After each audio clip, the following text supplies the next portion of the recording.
जो पैसेज आपको दिया है, मतलब जिस पैसेज के नीचे वो क्वेश्चन पूछा जा रहा है, उस पैसेज के बेस्ड पर एक टॉपिक रहेगा या फिर उस पैसेज से रिलेटेड जो टॉपिक है फिर सब्जेक्ट है उस पर क्वेश्चन आपको पूछा जाएगा और जिसमें आपको आपका पॉइंट ऑफ व्यू क्या है वो जानना चाहेंगे।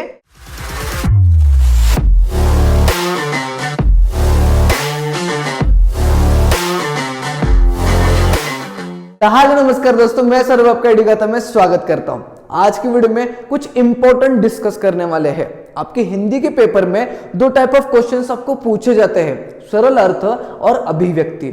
इन्हीं सरल अर्थ और अभिव्यक्ति के बारे में ब्रीफली आज की वीडियो में जानेंगे।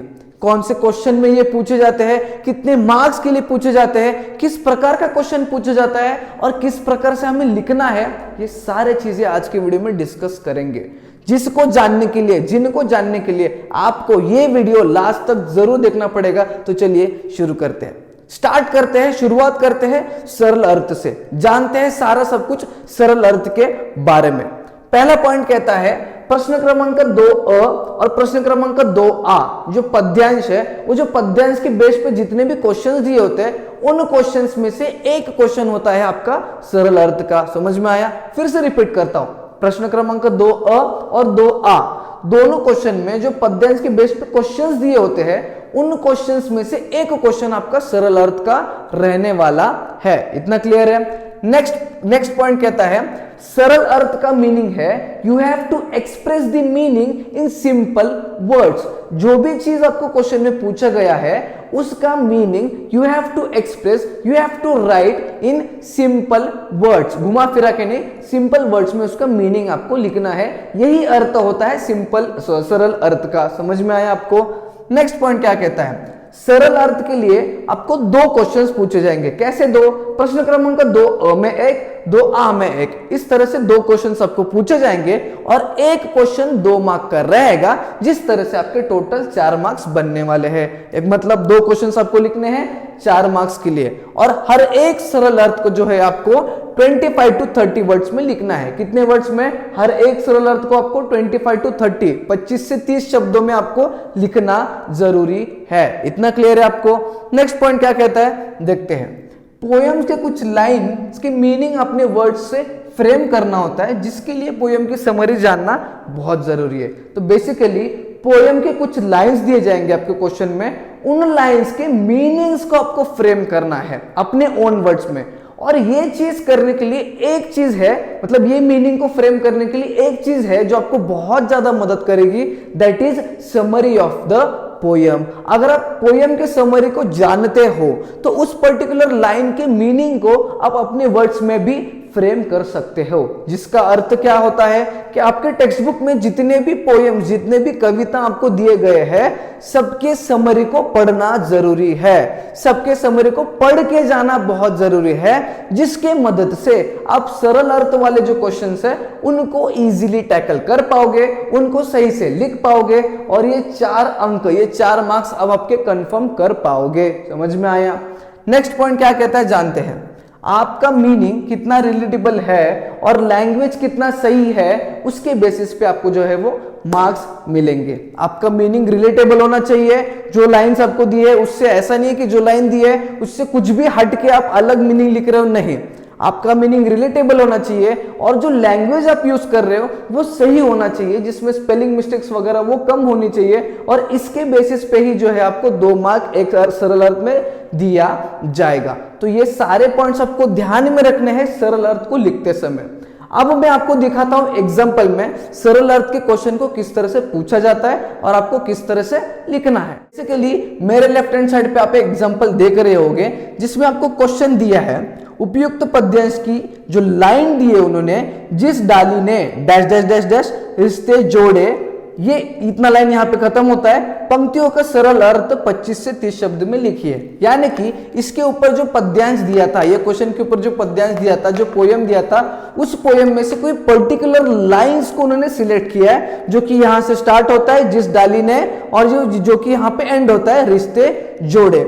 इतने जो लाइंस है, इसके अंदर जितने भी लाइंस आते हैं, जितना भी जो भी फ्रेज आता है, उसका मीनिंग आपको ओन वर्ड्स में, सिंपल वर्ड्स में लिखना है। 25 to 30 वर्ड्स में लिखना है। इतना समझ में आया? ये एक टाइप है क्वेश्चन पूछने का। और दूसरा टाइप तो बहुत इजी रहता है, आपको बोलेंगे कि जो भी पद्यांश में कविता दी गई है उसके पहले 4 लाइन की जो है वो मीनिंग आपको एक्सप्रेस करना है, again that too in 25 to 30 words. अब आप एक बार पढ़ लीजिएगा कि मीनिंग या फिर जो सरल अर्थ है वो किस तरह से लिखा है और आपका 25 to 30 वर्ड्स कितना आने वाला है। लगभग आपका भी इतना ही आएगा 25 to 30 वर्ड्स, इससे थोड़ा सा कम भी आ सकता है, बट इतना तो कम से कम रहना ही चाहिए। समझ में आया?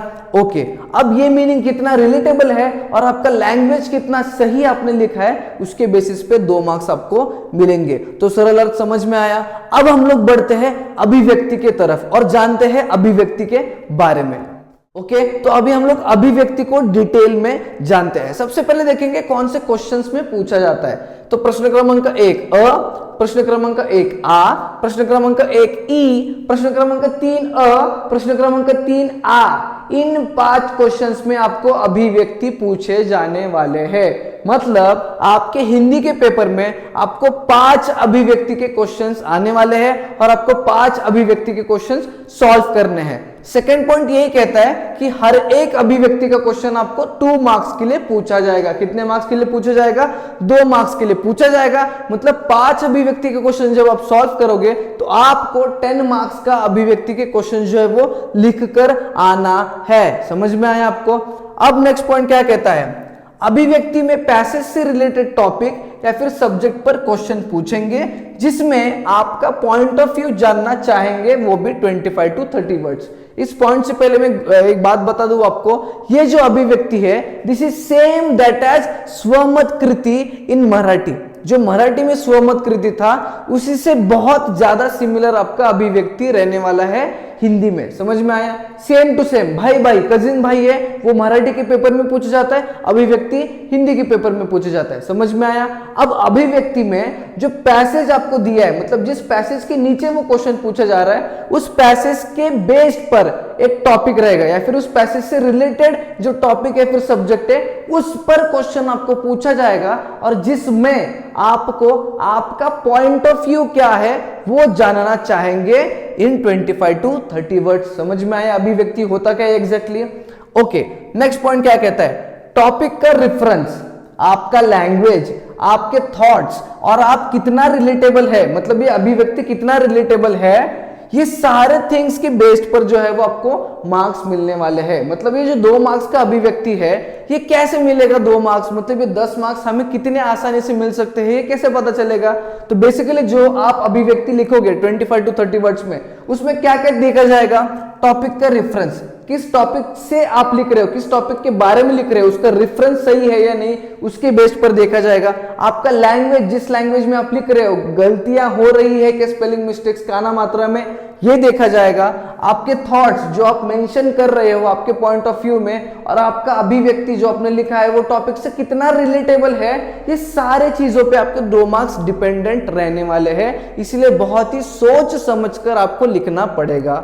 अब ये अभिव्यक्ति के क्वेश्चंस को जो है सॉल्व एग्जांपल्स को जो है आपको सॉल्व करना पड़ेगा। कम से कम 2 से 3 क्वेश्चन या फिर 3 से 4 क्वेश्चन को तो सॉल्व करना ही पड़ेगा पेपर से पहले, ताकि आपको आइडिया आए किस तरह से लिखना है और ताकि आप परफेक्ट हो जाओ अभिव्यक्ति लिखने के लिए। क्योंकि आपको 5 अभिव्यक्ति लिखना है पेपर में, जो कि इतना इजी नहीं रहने वाला है। 10 मार्क्स के लिए लिख के आना है तो थोड़ा तो प्रैक्टिस करना पड़ेगा ना। तो अभी अभिव्यक्ति के क्वेश्चंस को आपको प्रैक्टिस करना बहुत जरूरी है। अभी मैं आपको एक एग्जांपल दिखाता हूं जिस तरह से अभिव्यक्ति का क्वेश्चन पूछा जाता है और किस तरह से आपको आंसर फ्रेम आउट करना है। जैसे कि मेरे लेफ्ट हैंड साइड पे आप देख रहे हो, एक क्वेश्चन पूछा गया है अभिव्यक्ति का, कृतज्ञता के संबंध में अपने विचार 25 से 30 शब्द में लिखिए।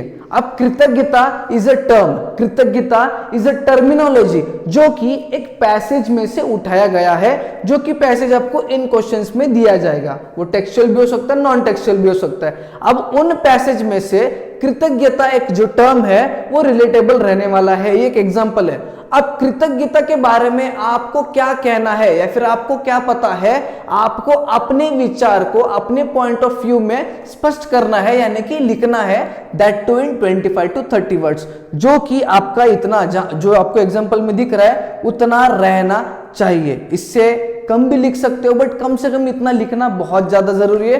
25 to 30 वर्ड्स में लिखना जरूरी है।